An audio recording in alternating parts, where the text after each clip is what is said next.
ونسلم على رسوله الكريم وعلى آله وأصحابه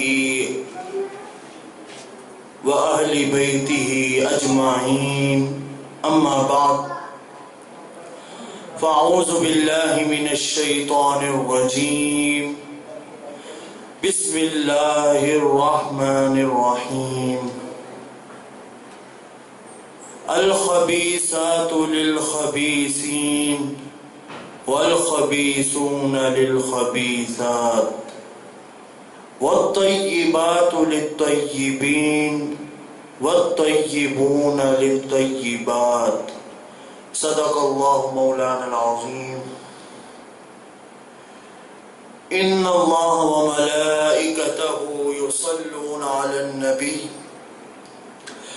يا أيها الذين آمنوا صلوا عليه وسلموا تسليما الصلاة والسلام عليك يا سيدي يا رسول الله وعلى آلك وأصحابك يا سيدي يا حبيب الله الصلاة والسلام عليك يا سيدي يا نبي الله وعلى آلك وأصحابك يا سيدي يا نور الله الصبح بدا من طلعته والليل دجا من وفرته فاق الرسول فضلا وعلا أهدى السبل لدلالته كنز الكرم مولى النعم هادي الأمم لشريعته وجبريل أتى ليلة أسرى والرب دعا لحضرته فمحمدنا هو سيدنا والعز لنا لإجابته اللہ تعالیٰ کا بے حد و حساب شکر ہے کہ اس نے ایک مرتبہ پھر اس نعت چینل کے ذریعے آپ تک مجھے نیکی کا پیغام پہنچانے کے لیے توفیق بخشی۔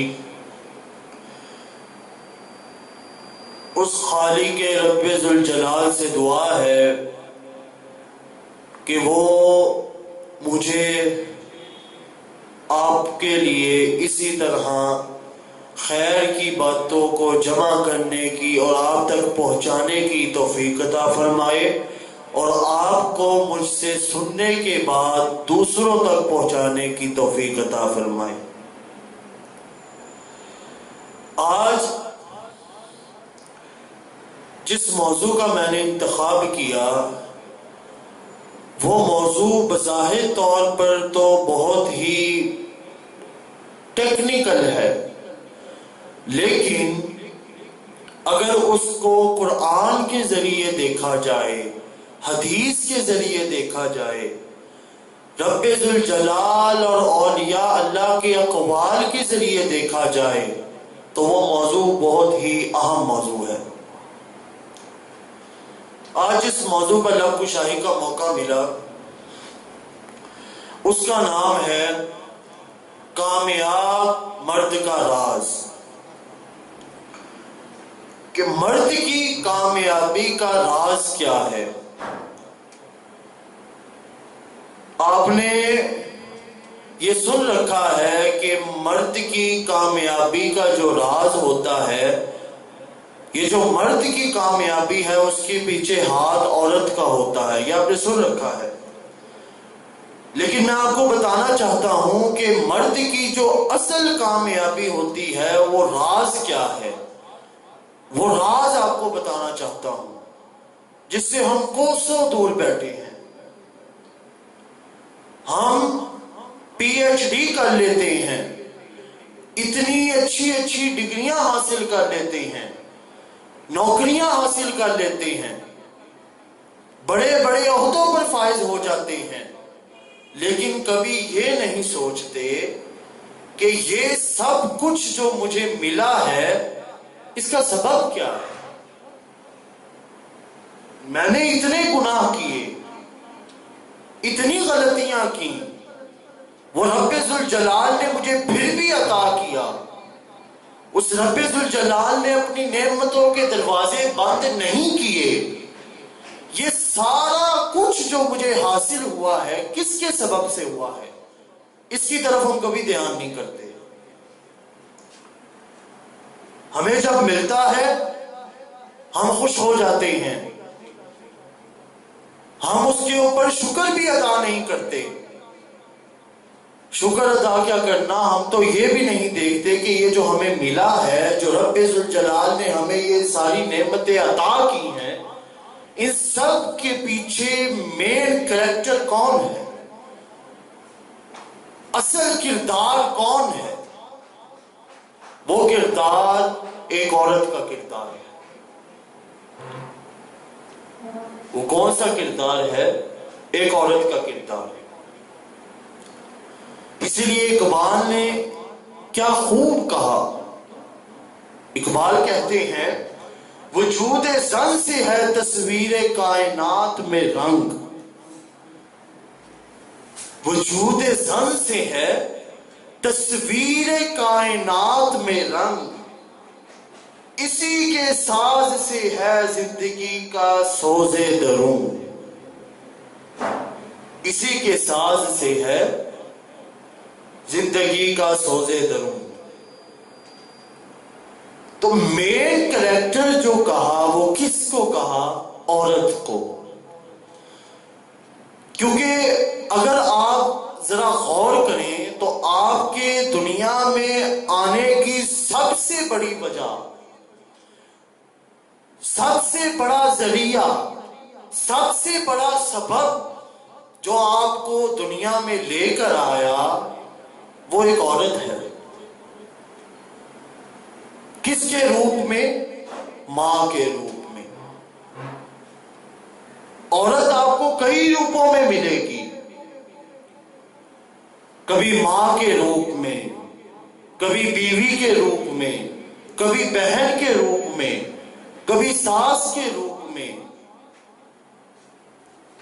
لیکن کبھی ہم نے اس بات پہ غور نہیں کیا کہ مین کریکٹر اور مین کردار ہماری کامیابی کا کون ہے؟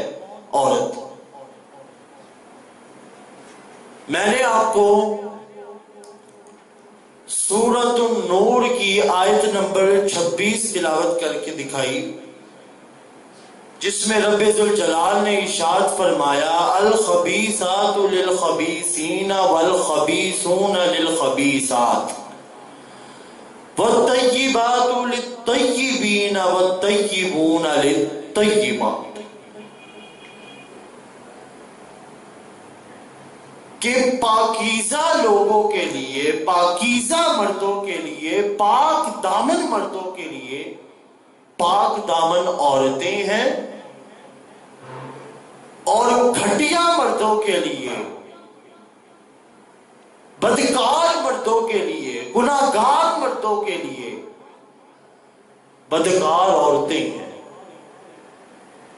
رب ذوالجلال نے آیت کے اندر ہی جواب دیا کہ جیسا مرد ہوگا ویسی عورت ہوگی، لیکن اسی کو اپوزٹ کر کے بھی آیت میں کہا کہ جیسی عورتیں ہوں گی ویسے ہی کیا ہوں گے؟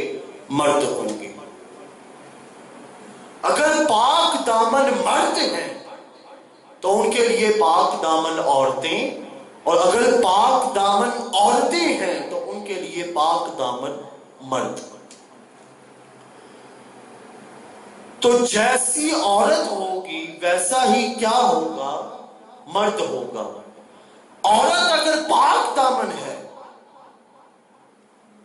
اطاعت رسول کرتی ہے،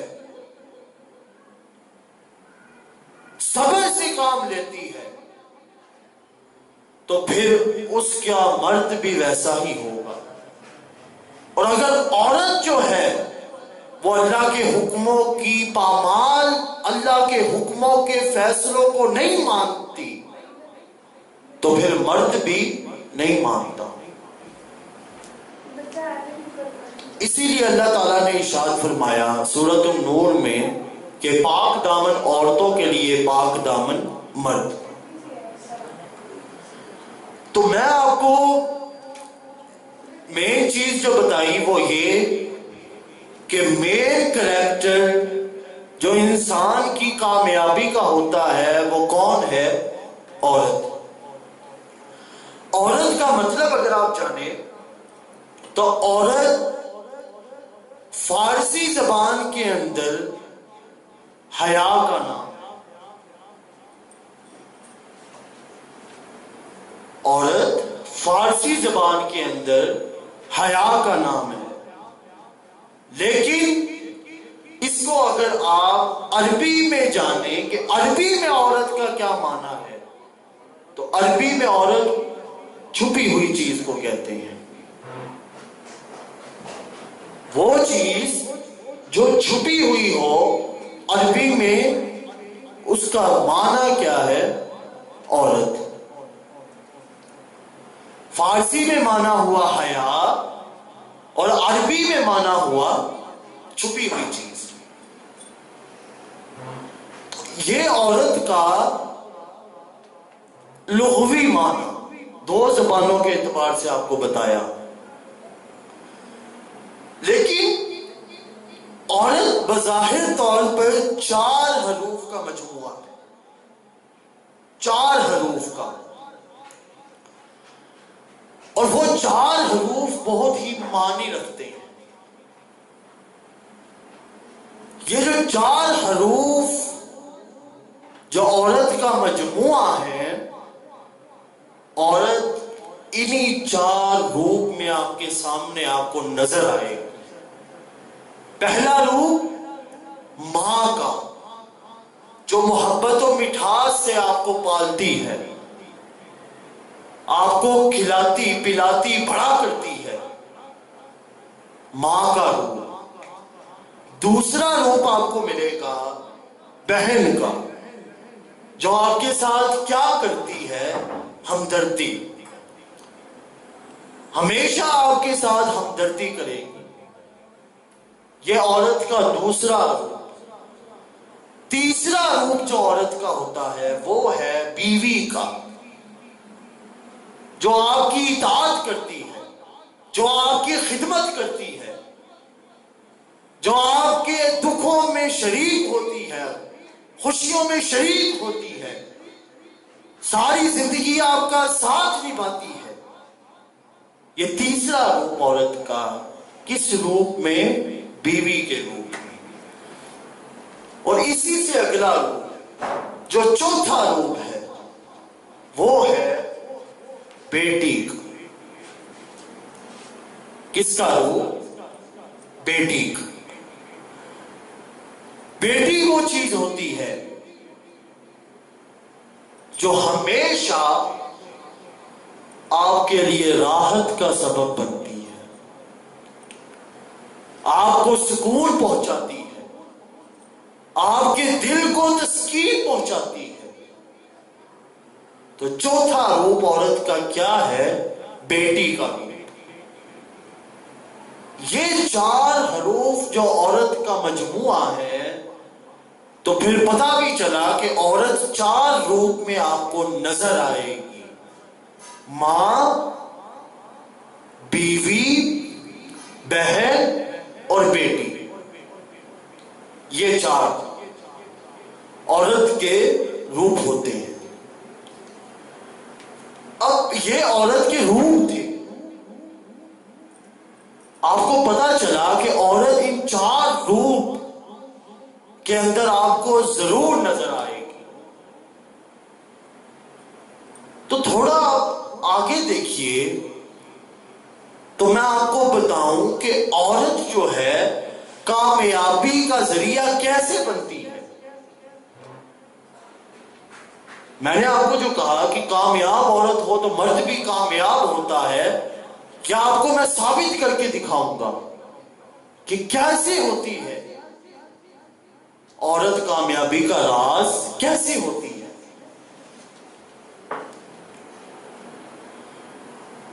عورت جو ہے، عورت یہ آپ کو جنت میں لے کے جانے کا بھی سبب بنے گی، اور آپ کو دوزخ کے انگاروں میں اور آپ کو دوزخ کا ایندھن بنانے میں کیا بنے گی؟ سبب بنے گی۔ ایک عورت تھی، ایک عورت تھی، اس عورت نے ایک مرتبہ سوچا کہ میں حضرت عائشہ صدیقہ رضی اللہ تعالی عنہا ان سے ملاقات کے لیے جاؤں۔ یہ روایت سنن ابن ماجہ کی ہے، حدیث نمبر 3668۔ سنن ابن ماجہ کی روایت کہ جب وہ عورت ملاقات کے لیے جانے کا اس نے ارادہ کیا تو اس نے ساتھ اپنے 2 بیٹوں کو بھی لے لیا۔ وہ 2 بیٹوں کو لے کے جب ملاقات کے لیے گئی تو حضرت عائشہ صدیقہ رضی اللہ تعالی عنہا نے دیکھا کہ میں ان کو کیا پیش کروں، تو گھر میں کوئی چیز تھی نہیں پیش کرنے کے لیے، تو انہوں نے کھجوریں پیش کی، ایک کھجور ایک عورت کے لیے اور 2 کھجوریں اس کے بیٹے کے لیے۔ جب کھجوریں دے دی ان کو تو بچپنا تھا تو بچوں نے جلدی جلدی اپنی کھجوریں ختم کر لی۔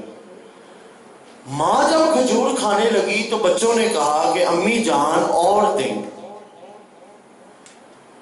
اس ماں نے کیا کیا، اس نے اپنی کھجور کے 2 ٹکڑے کیے، ایک ٹکڑا ایک بچے کو دے دیا اور دوسرا ٹکڑا دوسرے بچے کو دے دیا اور ملاقات کر کے چلی گئی۔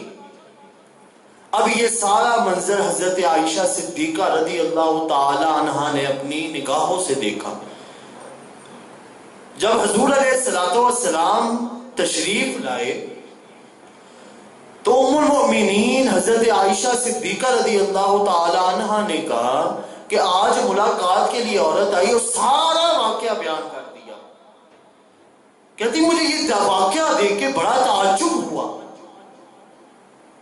تو حضور علیہ السلام نے ارشاد فرمایا اس میں تعجب کی کیا بات ہے، ماں کی اسی ممتا کی وجہ سے ماں قیامت کے روز جنت میں جائے گی۔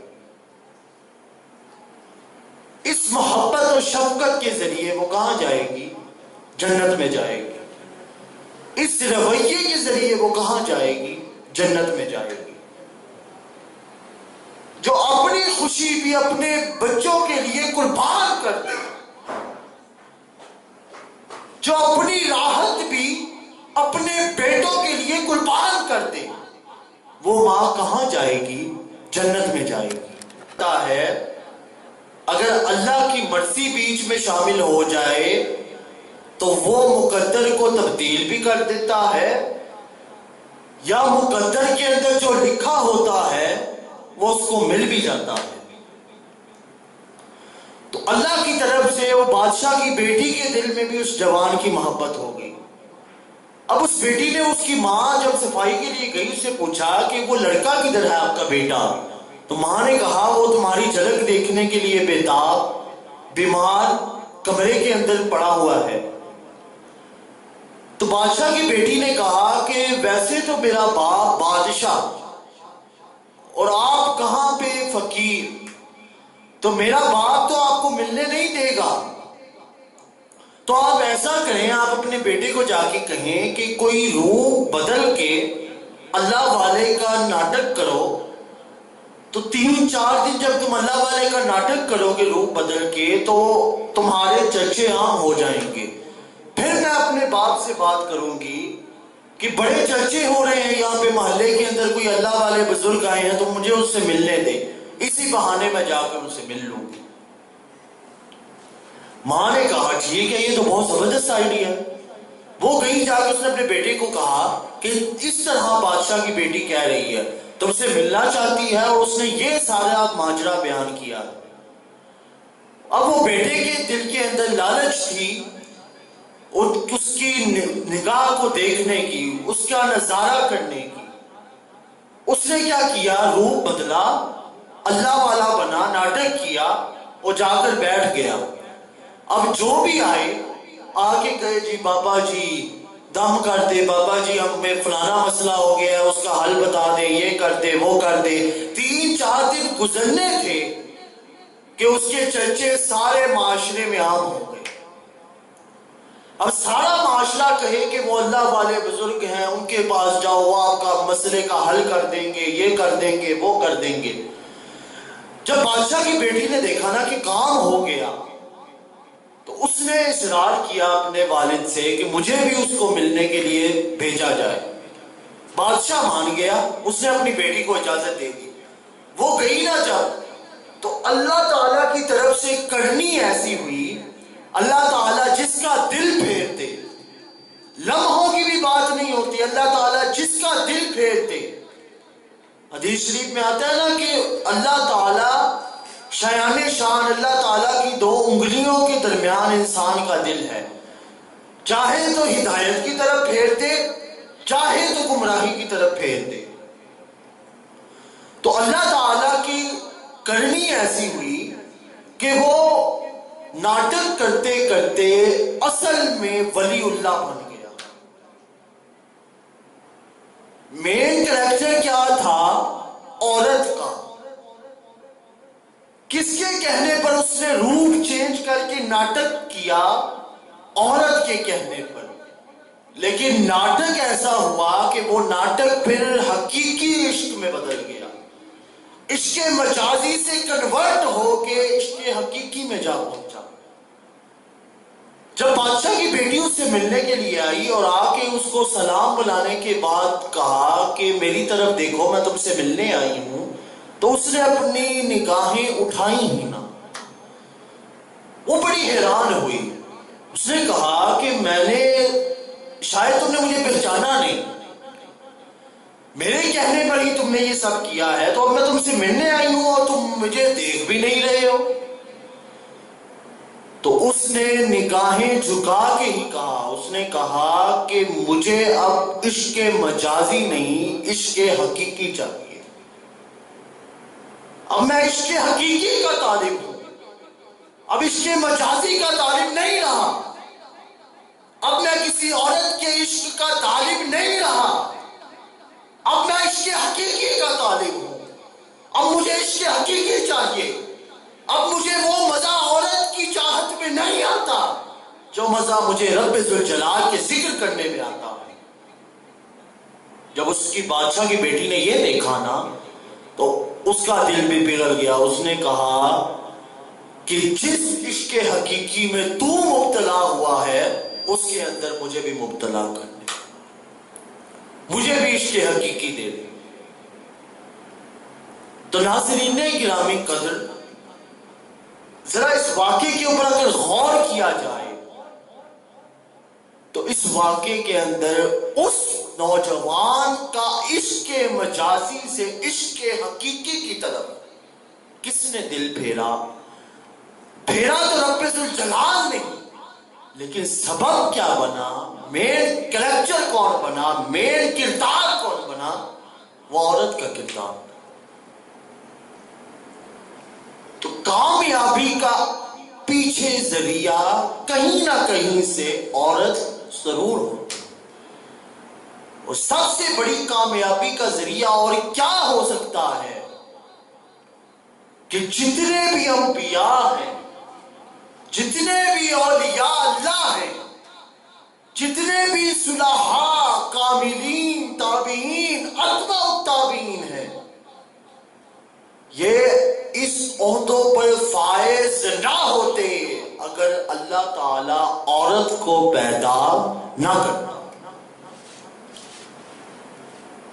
عورت کے سبب، عورت کے ذریعے سے یہ ان عہدوں پر فائز ہوئے۔ تو عورت، آپ کو پتا چلا کہ کامیابی کا کریکٹر ہے، مین کردار ہے۔ اس طرح اس نوجوان کا عشق مجازی سے عشق حقیقی کی طرف دل عورت نے بدل دیا۔ عورت کی مدد، عورت کی مدد۔ ایک مرتبہ عورت اپنے بچے کو لقمہ کھلانے لگی ہے تو ایک فقیر نے سوال کر دیا کہ اللہ کے نام پہ میں بھوکا ہوں، مجھے کچھ دیا جائے۔ اس عورت نے کیا کیا کہ بچے کو تو لقمہ کھلا دیا، اپنا لقمہ کس کو دے دیا؟ اس فقیر کو دے دیا۔ جب اس فقیر کو لقمہ دیا وہ دعائیں دے کے چلا گیا۔ عورت نے اپنے بچے کو اٹھایا اور چلی گئی جنگل کے اندر لکڑیاں کاٹنے کے لیے۔ جنگل میں پہنچی، لکڑیاں کاٹ رہی ہیں تو ایک بھیڑیا آیا اور آگے اس کا بچہ اٹھا کے بھاگ گیا۔ اب اس عورت نے آہو پکا تو کی ہی، لیکن اس نے مدد کے لیے ہاتھ اٹھا دیے تو اللہ تعالیٰ نے حضرت جبرائیل علیہ السلام کو بھیجا اور اللہ تعالیٰ نے ارشاد فرمایا، ہے جبرائیل، اس عورت نے میرے بندے کو اپنا لقمہ دیا ہے، اپنی راحت، جو اس کو راحت ملنی تھی، سکون ملنا تھا، وہ لقمہ کھا کے اس نے وہ ختم کر کے وہ لقمہ میرے بندے کو دیا، ایک فقیر بندے کو دیا، تو تو جا کے اس کے بھیڑیے سے اس کے بچے کو چھڑا کے اس کو واپس کر۔ تو عورت کی مدد کے اوپر کون آئے؟ حضرت جبرائیل علیہ السلام، اور انہوں نے اس بچے کو اس بھیڑیے سے بچا کے عورت کے سپرد کیا۔ عورت اگر اپنی محبت و شفقت کا مظاہرہ کرے تو پھر مدد کے لیے بھی کون اترتا ہے؟ جبرائیل علیہ السلام۔ مدد کے لیے پھر کوئی عام بندہ نہیں آتا، بلکہ اللہ تعالی ملائکہ کے سردار جبرائیل علیہ السلام کو بھیجتے ہیں۔ تو عورت کی محبت، عورت کی شفقت بہت معنی رکھتی ہے، بہت معنی رکھتی ہے۔ بنی اسرائیل حضرت یعقوب علیہ السلام کی اولاد، حضور غوث الاعظم اپنی کتاب غنیت الطالبین کے اندر اس کو لے کے آئے، اس واقعے کو، کہ بنی اسرائیل کی ایک عورت جس کا نام تھا مغینہ، میم غین یا نون اور ہے، مغینہ، مغینہ نامی عورت، وہ عورت فحاشی اور بدکاری کے اندر عروج پر تھی، بہت اس کا لیول چلا کرتا تھا۔ جس مرد نے بھی آنا 10 درہم دے کے اس کے ساتھ اپنی ہوس کو پورا کرنا اور چلے جانا، اور اس کا نام ٹاپ لسٹ میں تھا۔ جس نے بھی آنا، خواہ وہ مسافر ہو، 10 درہم دینے، اپنا کام کرنا، زنا کرنا، بدکاری کرنی، جس کے اوپر اللہ تعالیٰ نے لعنت فرمائی، کر کے اسے چلے جانا۔ ایک مرتبہ ایک صالح نوجوان اسی جگہ سے گزرا، وہ بنی اسرائیل کی مغینہ نامی عورت پھر وہیں پر بیٹھی تھی۔ اس سے جب دیکھا تو اس کے دل میں بھی طلب ہوئی، چاہت ہوئی کہ میں بھی اپنی ہوس پوری کروں، کیونکہ صالح مرد کے ساتھ خواہ جتنا مرضی صالح ہو، شیطان ضرور ہوتا ہے، شیطان بھٹکانے کا ذریعہ ضرور بنتا ہے، خواہ وہ عورت کا ذریعہ ہی کیوں نہ استعمال کرے، عورت کو ہی اپنا کیوں نہ ہتھیار بنائے، شیطان اٹیک ضرور کرتا ہے۔ صالح نوجوان کے دل کے اندر ہوس آئی، لالچ آئی کہ میں بھی اپنی ہوس پوری کروں۔ اس نے بھی 10 درہم دیے اور کمرے میں چلا گیا۔ کمرے میں گیا تو اللہ تعالیٰ نے اس کے اعمال کے سبب رحمت یہ کی کہ اس کے دل کے اندر اللہ کا ڈر، اپنا خوف پیدا کر دیا، ایک سوچ پیدا کر دی، ایک فکر پیدا کر دی۔ اس نے سوچا کہ میں کمرے میں تو آ گیا، کوئی فاصلہ نہیں رہا میرا اور گناہ کے درمیان کا، سامنے عورت، میں اپنی ہوس بھی پوری کر سکتا ہوں، سب کچھ کر سکتا ہوں، لیکن میں لوگوں سے تو بچ جاؤں گا، اس رب ذوالجلال جو عرش پر بیٹھا ہے اس سے کیسے بچوں گا؟ وہ میرے اعمال ضائع کر دے گا، برباد کر دے گا، میں اس سے کیسے بچوں گا؟ یہ ڈر آیا، فی الفور کہا عورت کو کہ 10 درہم رکھو، میں ایسا عمل نہیں کروں گا۔ اس عورت نے کہا کہ لوگ مرتے ہیں میرے لیے، میرا حسن اتنا عروج پر کہ لوگ میرے سے ہوس پوری کرنے کے لیے مرتے ہیں، اور تم 10 درہم بھی مجھے دے کے اور بغیر ہوس پوری کے جا رہے ہو۔ اس نے کہا کہ لوگ مرتے ہوں گے لیکن مجھے رب ذوالجلال سے ڈر لگتا ہے، مجھے رب ذوالجلال سے ڈر لگتا ہے۔ ادھر تو ہوس پوری کر لوں گا، ادھر تو بدکاری کر لوں گا، لیکن قیامت کے روز رب ذوالجلال کو کیا منہ دکھاؤں؟ بس یہ چھوٹا سا ایک چھوٹی سی فکر، چھوٹی سی سوچ ذہن میں آئی جس نے اس کو گناہ سے روک دیا۔ اور یہ ہمیں بھی آتی ہے، ہم جب گناہ کرنے لگتے ہیں تو آپ نا چینل کے ناظرین ایمانداری سے بتائیے گا، اگر آپ کی دل کے کان ہیں تو کہ جب آپ کوئی گناہ کرنے لگتے ہیں تو آپ کو آواز آتی ہے۔ آواز کیا آتی ہے؟ ایک جگہ سے آواز آتی ہے کہ یہ کام نہ کرو، اس میں برائی ہے، اور ایک جگہ سے آواز آتی ہے کہ کوئی بات نہیں، کر لو، کچھ نہیں ہوتا۔ اس کو جو آواز آئی اس نے غلبہ اختیار کر لیا اور اس کو گناہ سے بچا لیا۔ جب عورت نے یہ دیکھا کہ یہ سالے نوجوان پہلی بار گناہ کرنے کے لیے آیا اور اللہ سے ڈر کر اس نے گناہ چھوڑ دیا، تو میں تو کئی سالوں سے گناہ کر رہی ہوں، کئی سالوں سے بدکاری کے اس ساری بدکاری کے گناہ میں مبتلا ہوں، میں تو کئی سالوں سے اس جو ہے یہ جرم کے اندر مبتلا ہوں، مجھے اللہ سے ڈر نہیں لگا۔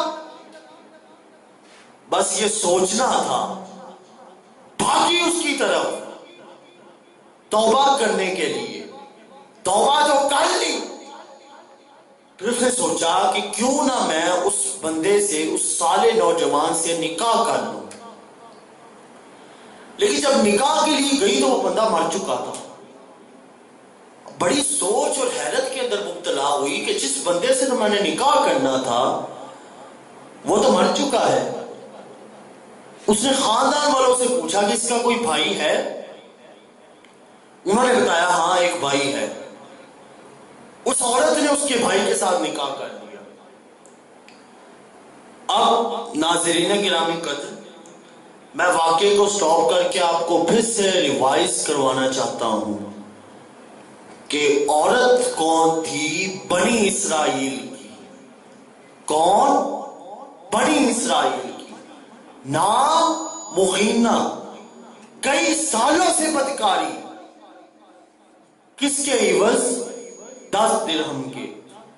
توبہ قبول ہوئی، جس کے سبب سے ہوئی، اس کے پاس گئی لیکن وہ تو نہیں تھا، اس کے بھائی سے نکاح کر لیا۔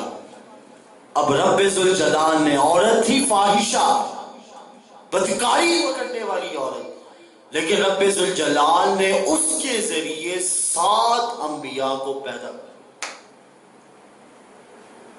عورت فاحشہ، بدکار، زنا کرنے والی، زانی، لیکن توبہ قبول کرنے پر رب ذوالجلال نے اس عورت کو کامیابی کا ذریعہ بنایا، اور کتنے انبیاء پیدا کیے؟ 7 انبیاء پیدا کیے جو بنی اسرائیل میں ہی آئے۔ تو پتا چلا کہ عورت مرد کی معافی بھی مانے رکھتی ہے، لیکن عورت کا مقام و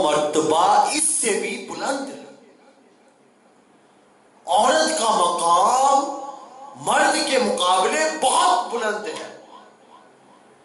مرد کا بھی ایک حد تک ہے، لیکن جو مین کریکٹر، مین کردار وہ عورت کا ہے. عورت کا اس فاحشہ عورت کے ذریعے کتنے بچے جو ہیں نبی بنے.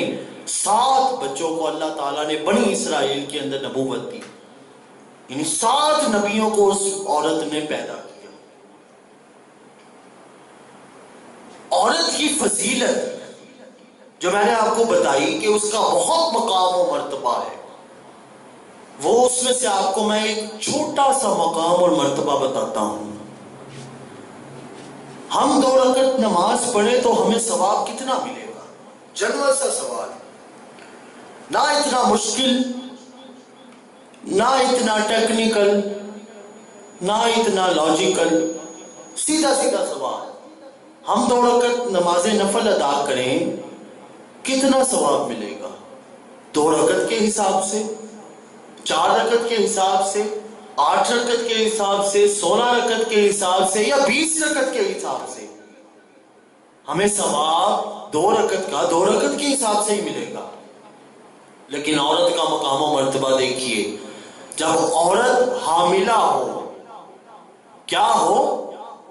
حاملہ ہو، تو پڑھے گی 2 رکعت ہی، ثواب 80 رکعتوں کے برابر ملے گا. ارے پڑھے تو ہم نے بھی 2 رکعت نماز نفل دی، پڑھی تو اس عورت نے بھی 2 رکعت نماز نفل ہے، لیکن ثواب اس عورت کو کتنی رکعتوں کے برابر ملا؟ 80 رکعتوں کے برابر، اور مردوں کو 2 رکعتوں کے برابر. تو عورت کا مقام، عورت کا مرتبہ، عورت کی فضیلت اللہ تعالیٰ نے مرد سے کافی زیادہ رکھی. یہ عورت پھر کامیابی کا ذریعہ بنتی ہے.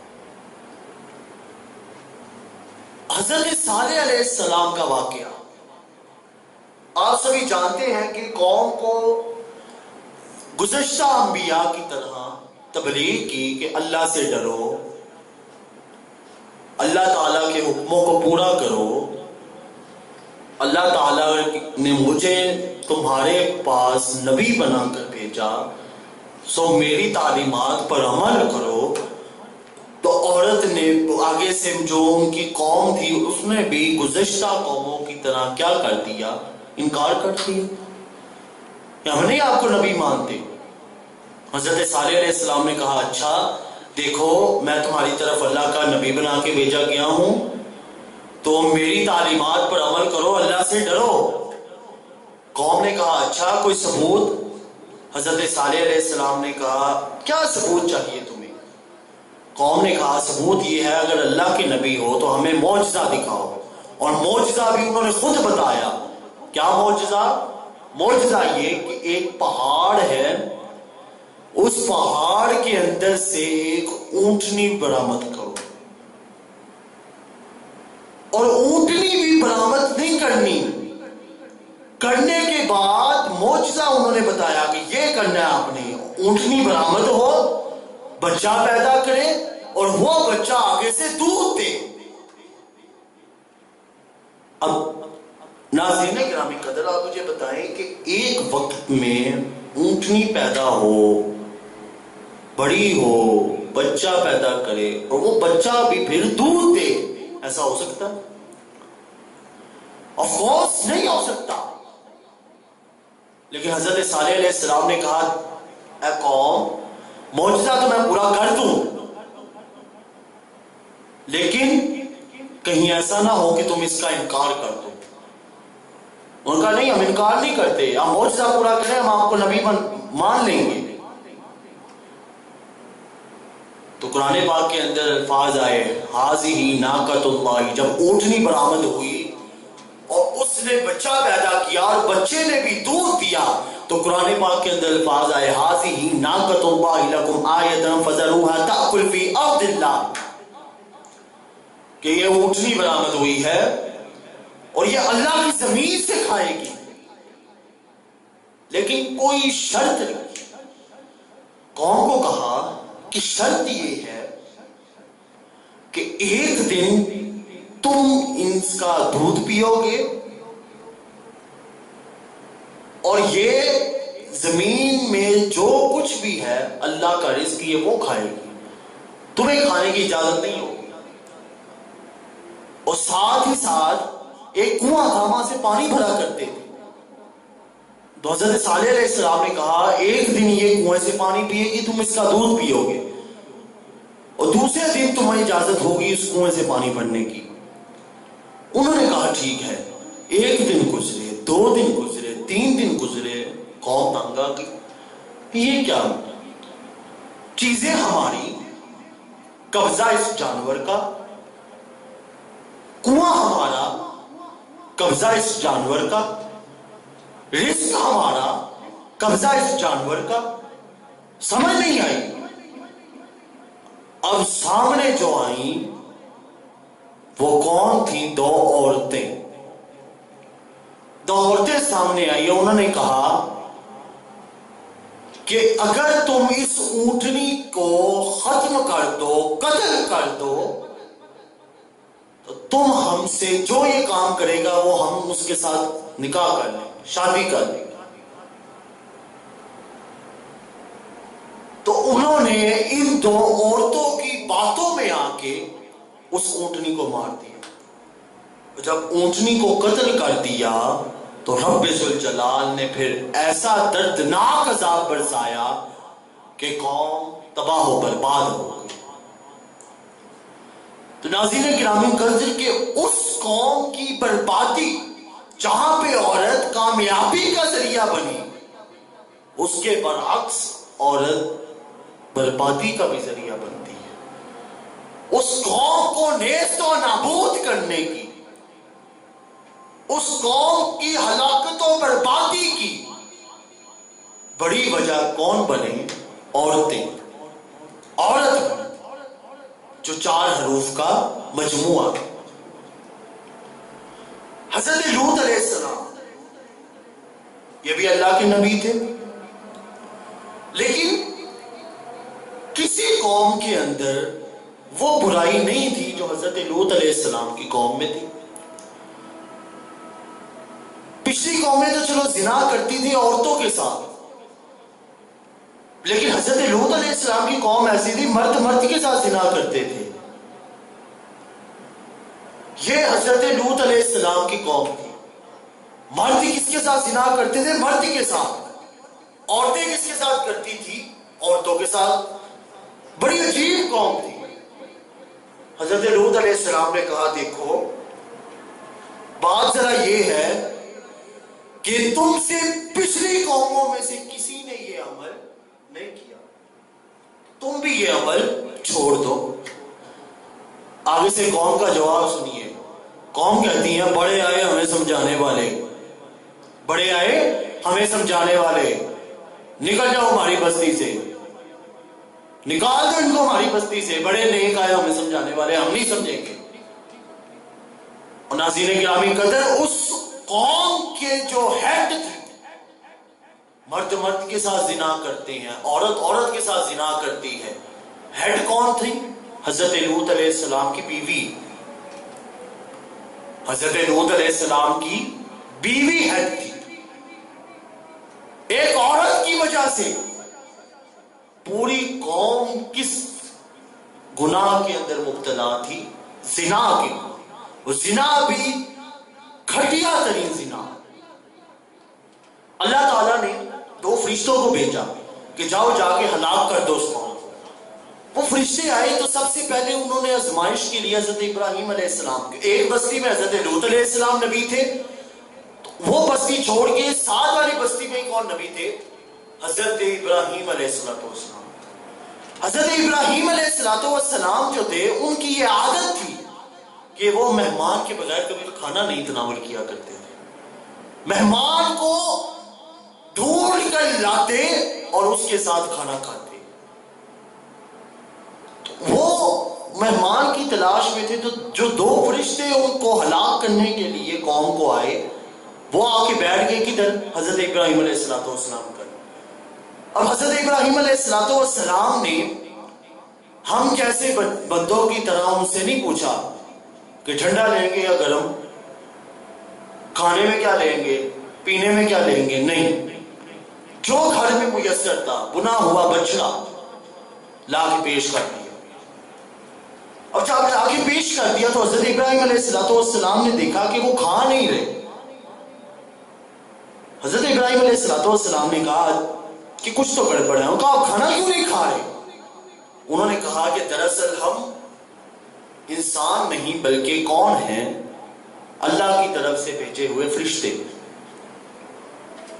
ادھر حضرت لوط علیہ السلام کی جو بیوی تھی انہوں نے دیکھا، انہوں نے کہا دو نوجوان حضرت ابراہیم علیہ السلام کے گھر میں مہمان کے طور پر آئے ہیں.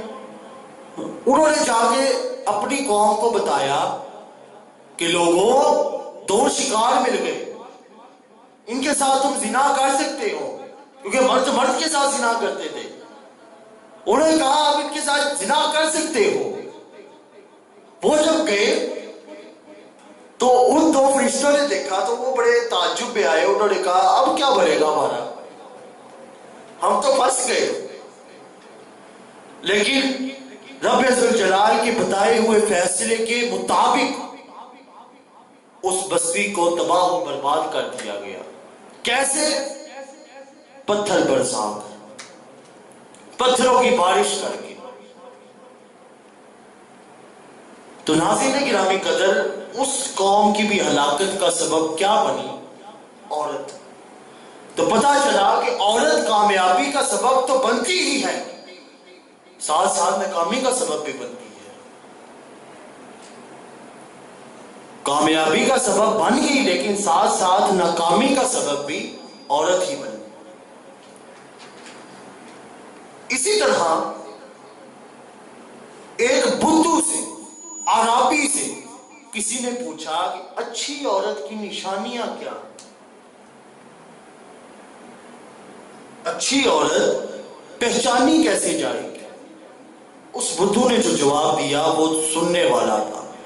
اس نے کہا اچھی عورت کی نشانی پہلی یہ کہ جب بھی بولے گی سچ بولے گی، سچ کے سوا کچھ نہیں بولے گی، جھوٹ اس کے منہ سے نہیں نکلے گا، ہمیشہ سچ بولے گی. دوسری نشانی حلم اور بردباری کی پیکر ہوگی، برداشت ہوگی. اس میں کوئی بھی مسئلہ ہو، کوئی بھی مصیبت آئے، کوئی بھی آزمائش آئے تو اس کے مقابلے کے اندر برداشت کے ساتھ کام لے گی، بردباری کے ساتھ کام لے گی.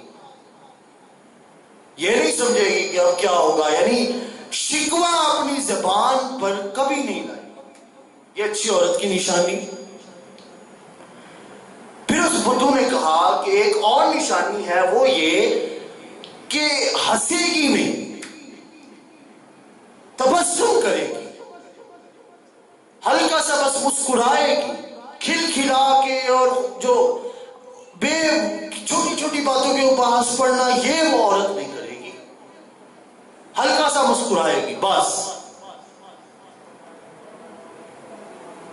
یہ عورت کی ایک خوبی بیان کی اس نے. ساتھ ہی اس نے کہا کہ قوم کے اندر اس کی عزت ہوگی اور اپنے من کے اندر، اپنے دل کے اندر وہ ذلیل ہوگی. قوم میں عزت لیکن اپنے اندر ذلیل، ذلت. قوم کے سامنے تو اس کی بڑی عزت ہوگی، بڑے چرچے ہوں گے، لیکن اصل میں وہ یہ سوچتی ہوگی کہ مجھ سے زیادہ ذلیل انسان دنیا میں اور کوئی بھی نہیں ہے. یہ اچھی عورت کی نشانی. اور اس کے بدلے میں بری عورت کی نشانی. بدھو سے عرابی سے پوچھا گیا، اس بدھو عرابی سے، کہ اچھی عورت کی نشانیاں تو بتا دیں، بری عورت کی نشانیاں کیا ہیں؟ تو اس بدھو عربی نے کہا کہ بری عورت کی نشانیوں میں سے پہلی نشانی کہ وہ ہمیشہ بیماری بنی رہے گی. جب بھی آئے گی لوگ دیکھ کے اس کو کہیں گے کہ بیماری آ گئی. جس کا ڈر تھا وہی آ گیا. اس کو دیکھ کے کوئی خوش نہیں ہوگا. بیماری کا سبب بنی رہے گی. لوگوں کو ٹینشن دینے کا سبب بنی رہے گی. اذیت دینے کا سبب بنی رہے گی. تانگ کرنے کا سبب بنی رہے گی. تکلیف دینے کا سبب بنی رہے گی. جو بھی دیکھا گا بولے گا بیماری آ گئی. یہ بری عورت کی نشانی ہے. پھر اس نے نشانی بیان کی. اس نے کہا اگلی نشانی یہ ہوگی کہ وہ اس کی زبان جو ہے، کیا زبان، وہ اتنی لمبی ہوگی جیسے کہ نیزہ. جب زبان چلائے گی تو گویا اس کی زبان نہیں چلے گی. کیا چلے گا؟ نیزہ چلے گا.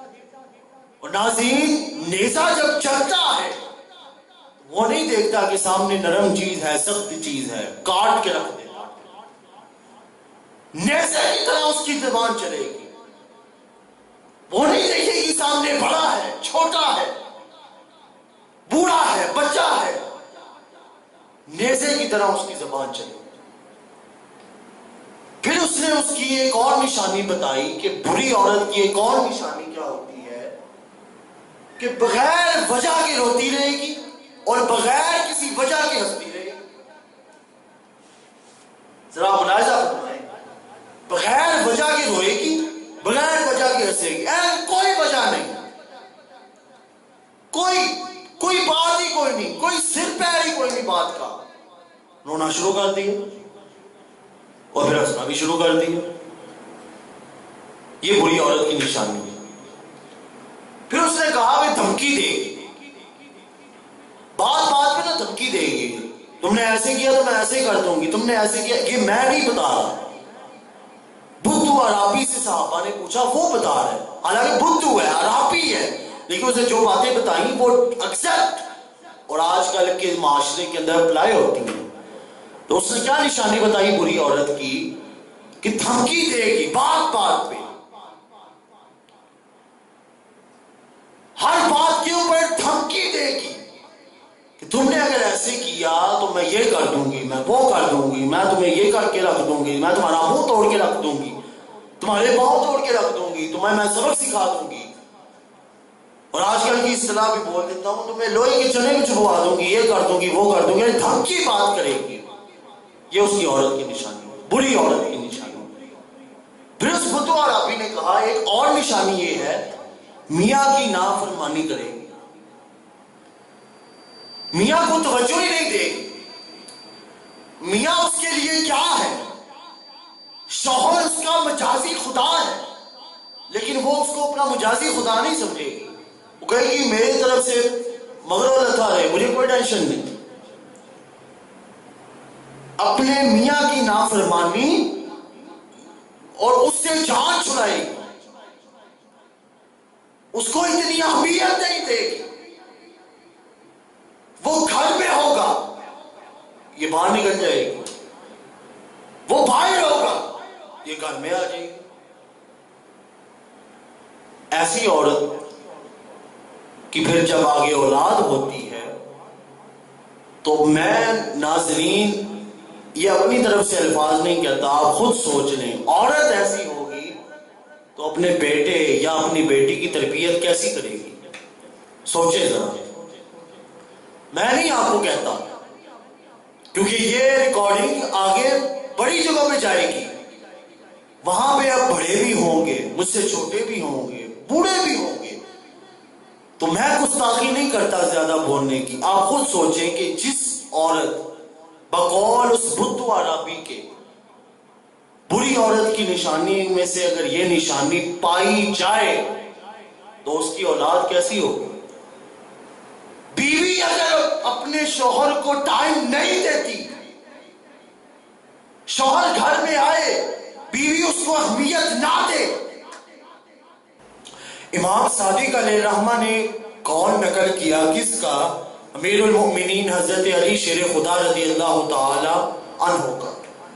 انہوں نے کیا خوبصورت بات کہی، انہوں نے کہا، وہ بیان کرتے ہیں کہ اتقوا شرار النساء، عورتوں کے شر سے ڈرو،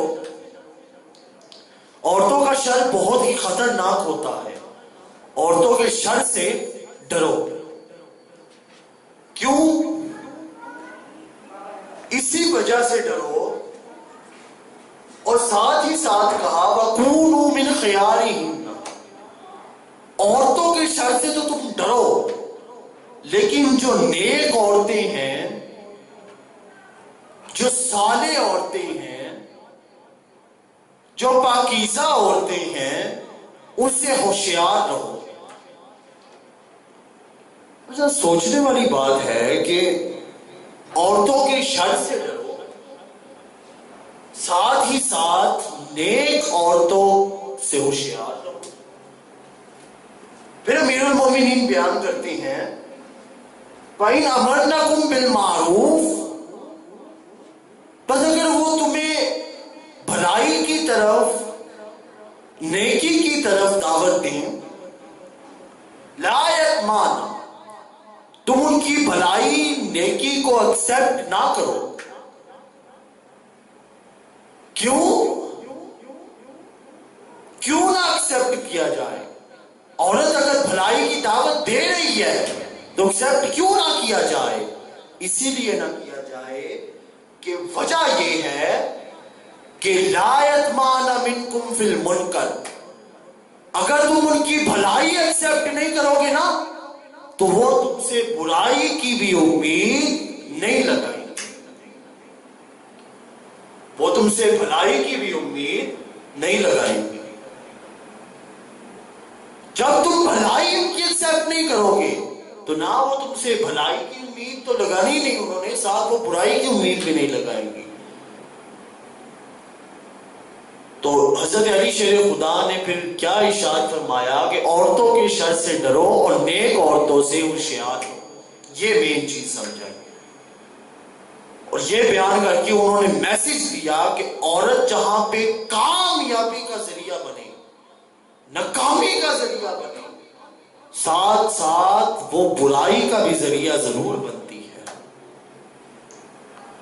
بھلائی کا ذریعہ تو بنے گی، برائی کا ذریعہ بھی عورت بنتی ہے۔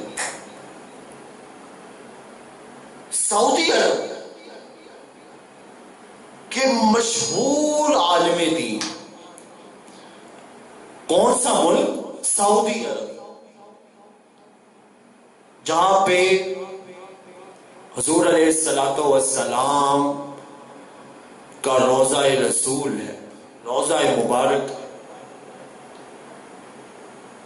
سعودی عرب، وہاں کے مشہور عالم دین، نام ہے ان کا شیخ محمد بن صالح العثیمین رحمت اللہ تعالی علیہ، وفات پا چکے ہیں۔ انہوں نے کہا کہ معاشرے کی جو اصلاح ہے، جو سارا ہول معاشرہ، کنٹری، ملک، اس کی اصلاح کا مین کردار عورت ہے، ویمن ہے۔ کیوں کہا انہوں نے کہ مین کردار، مین کریکٹر عورت ہے؟ کیوں؟ کیونکہ میں نے آپ کو پیچھے سارے واقعات اور روایات میں بتایا کہ اصلاح معاشرہ تب ہی ممکن ہوتا ہے جب عورت کا کردار اچھا ہو، نیک ہو۔ عورت کا کردار نیک نہیں، اصلاح معاشرہ نہیں ہو سکتا۔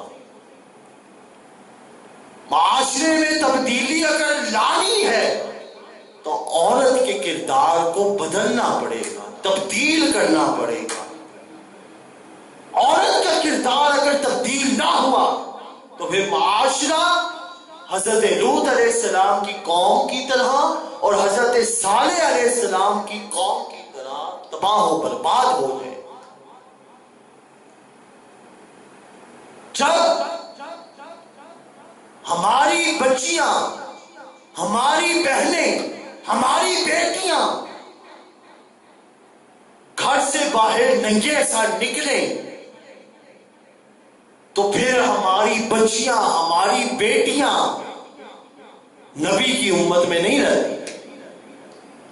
کیوں؟ کیونکہ نبی امت کا روحانی باپ ہوتا ہے۔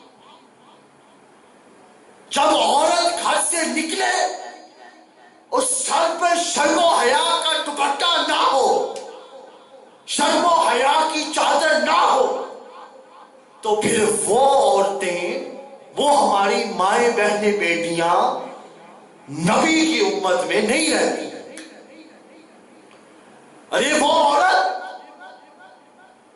جن کی پشت پر بھی کبھی کسی غیر محرم کی نظر نہیں پڑی، پاؤں کی پشت پر بھی کبھی کسی غیر محرم کی نظر نہیں پڑی، آج کل کے معاشرے میں، آج کل کے دور میں ان کی گردنیں ننگی، نیک لائنیں نظر آ رہی ہیں، سر سے چادریں ہٹ گئی ہیں۔ تو پھر آپ بتائیں کہ کس طرح اللہ کی رحمت نازل ہو، کس طرح اللہ تعالیٰ کی انوار و تجلیات نازل ہو۔ ارے وہ گھر جہاں پہ کسی دور کے اندر اللہ اور اس کے رسول کا کلام قرآن مجید گونجتا تھا، حضور علیہ السلام کے فرامین گونجا کرتے تھے، آج ان گھروں کے اندر ڈیک لگتے ہیں اور گانے گونجتے ہیں۔ ارے وہ گھر جہاں پہ جب شادی ہوتی تھی تو مصطفیٰ کے اوپر نازل ہوا۔ پھر علامہ اقبال نے کیا خوبصورت ارشاد فرمایا، اس بحث کا فیصلہ میں کر نہیں سکتا، اس بحث کا فیصلہ میں کر نہیں سکتا، گو خوب سمجھتا ہوں کہ یہ زہر ہے وہ کن۔ کیا فائدہ کچھ کہہ کے، کیا فائدہ کچھ کہہ کے، انہوں نے کیا فائدہ، انہوں نے کیا خوب کہا، کیونکہ کیا فائدہ کچھ کہہ کے میں بنوں معتوب، کیا فائدہ کچھ کہہ کے میں بنوں معتوب، پہلے ہی خفا ہے مجھ سے تہذیب کے فرزند۔ یعنی میں کہہ کر کیا کروں کہ مجھ سے پہلے سے ہی جو ہے نا تہذیب کے بندے خفا بیٹھے ہیں۔ تہذیب کے بندے کہتے ہیں عورت کے خلاف نہیں بولنا، اسی لیے میں عورت کے مطابق کچھ کہہ نہیں سکتا، لیکن جو سبب ہے عورت ہی کامیابی کا سب سے بڑا راز اور سب سے بڑا ذریعہ ہے۔ اللہ تعالیٰ سے دعا ہے کہ اللہ پاک ہمیں عورت کی قدر کرنا نصیب فرمائے، اور وہ عورت جس کی وجہ سے آپ دنیا میں ہیں اس کو سمجھنے کی توفیق عطا فرمائے۔ آمین۔ وآخر دعوانا الحمدللہ۔